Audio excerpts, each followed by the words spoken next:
Maître Boguki, bonjour. Bonjour. Vous êtes avocate à la Cour de Paris. Oui. Question d'un parent. Un père peut-il désavouer sa paternité? Alors, quand il s'agit de parents mariés, oui, il existe une action en désaveu de paternité qui est assez complexe. Marié. Mariés. Oui.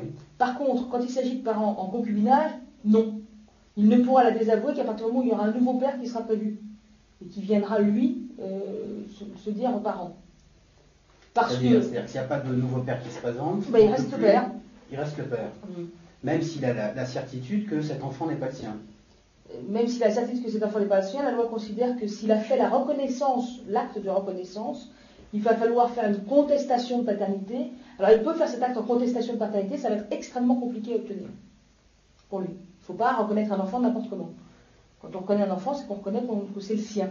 Et c'est un petit peu différent pour les pères mariés, parce qu'ils n'ont pas besoin de reconnaître l'enfant. La loi considère que le mari de la mère est le père de l'enfant, c'est la loi. D'accord, imaginons qu'une femme a un enfant d'un père qu'elle a rencontré très rapidement, lui dit c'est ton enfant, et 4-5 ans plus tard, lui explique qu'en fait, c'était pas son enfant. Donc là, le père ne peut pas... Ça dépend un petit peu comment le père s'est comporté avec l'enfant. La loi considère aussi qu'à partir du moment où vous vous comportez un père avec un enfant, vous pouvez aussi être considéré comme son père. Ce n'est pas seulement génétique. C'est ce qu'on appelle la possession d'état. Et si un enfant a la possession d'état de paternité vis-à-vis d'un homme, ça peut être suffisant. Ça n'est pas clairement génétique. Ça a un rapport d'ailleurs avec tout ce qui est adoption évidemment. D'accord.